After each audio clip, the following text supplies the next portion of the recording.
Welcome to my garage. I'm Jonald. The story I have for you today starts right after a family reunion that I attended in Nampa, Idaho over Labor Day weekend. And then on my way home, I was able to do part of Oregon Backcountry Discovery Route 5 and went to Crack in the Ground, got to hike that, short hike, a beautiful campsite, and then a little bit more backcountry discovery route, and then on to the Oregon portion of the Trans-American Trail.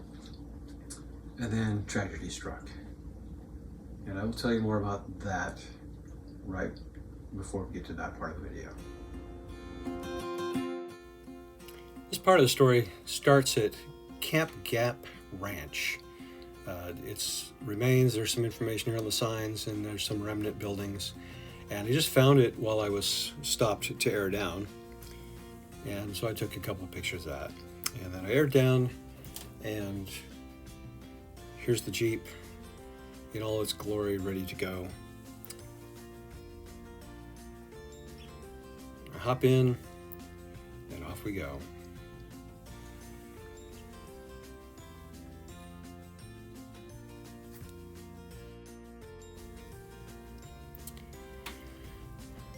So this part of Backcountry Discovery Route 5 has a mix. There's gravel, and there's dirt, and there's some area with rocks, grapefruit size to sometimes watermelon size rocks.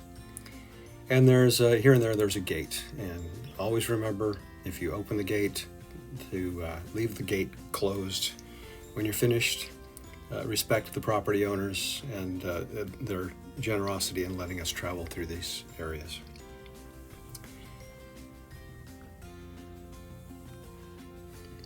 So also this part of the area is roughly flat. It's kind of the same vegetation, mostly brush, a lot of farmland. The road is serviceable. Here you get to see a pronghorn galloping across the valley. There's other wildlife.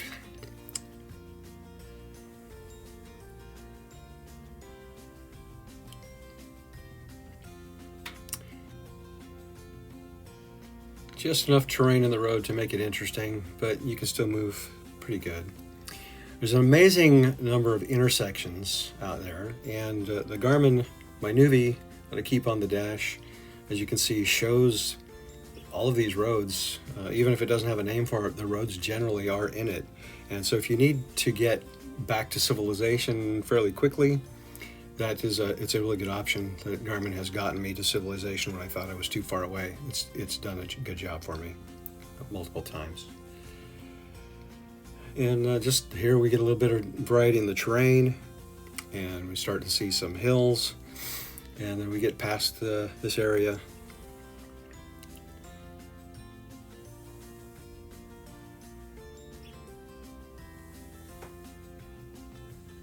And then back into some flatter space.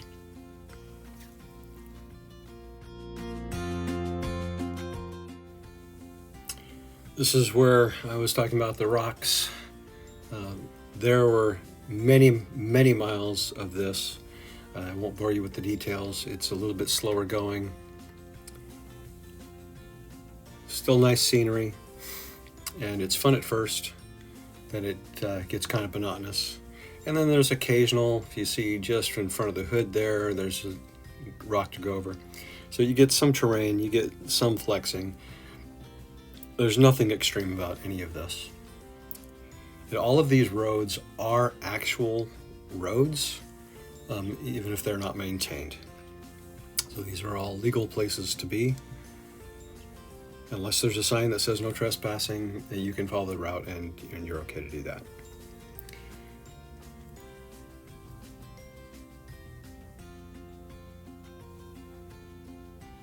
A little more terrain. I like to flex every once in a while.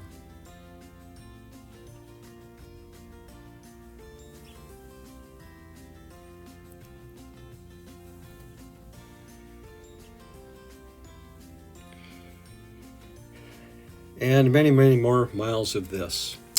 Then I ended up at Crack in the Ground, which is actually just like the name says, it's a crack in the ground.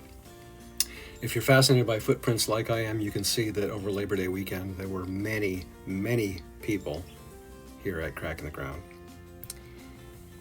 And this is the entrance, one of the entrances to Crack in the Ground, and you can see it goes down below the grade. And then inside there is just a pathway, a place to hike. You can see the rock walls go up. It's very interesting, and it's a moderate hike. It's not wheelchair accessible, but it's not real strenuous either. There are many other videos on Crack in the Ground, so I won't go into any more detail about that. Just enjoy some of this scenery.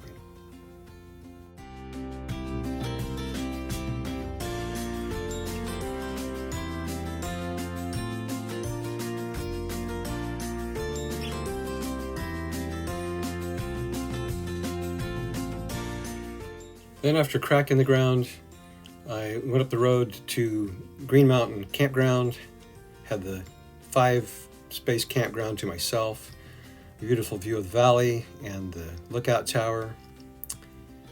Up early in the morning for coffee, sunrise, and then breakfast. And then packed up and headed down the road back into Christmas Valley where I fueled up. And then a little bit more of backcountry discovery route in the Black Hills area, which has a bit more interesting terrain than the previous day, and a lot more of the dirt, and still some rocks in the road and that kind of stuff.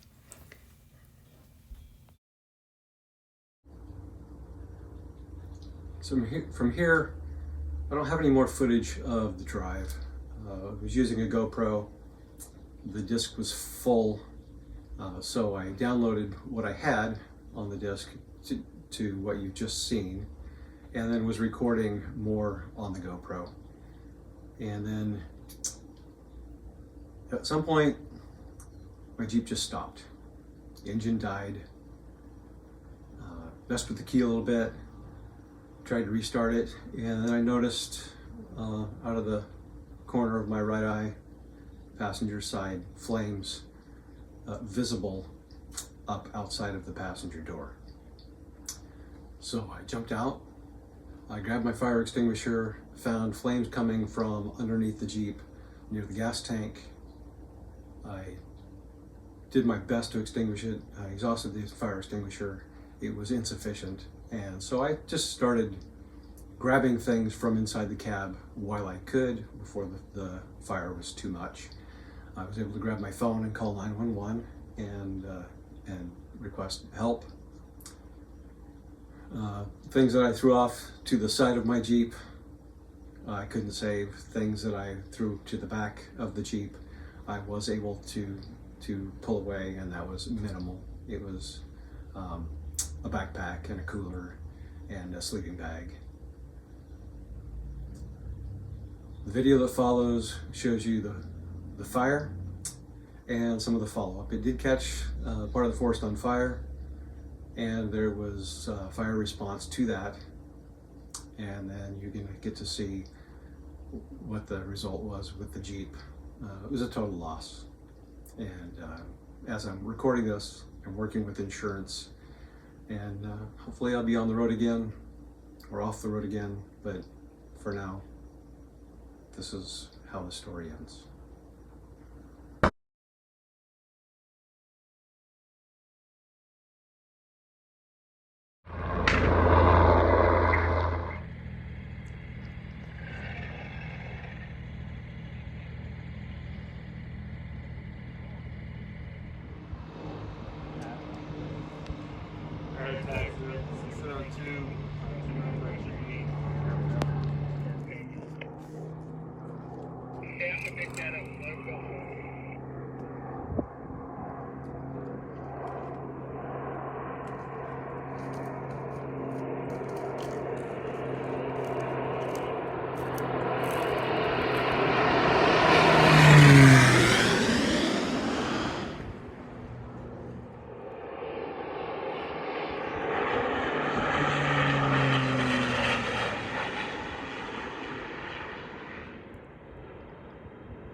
So there you have it. That's where the Jeep ends.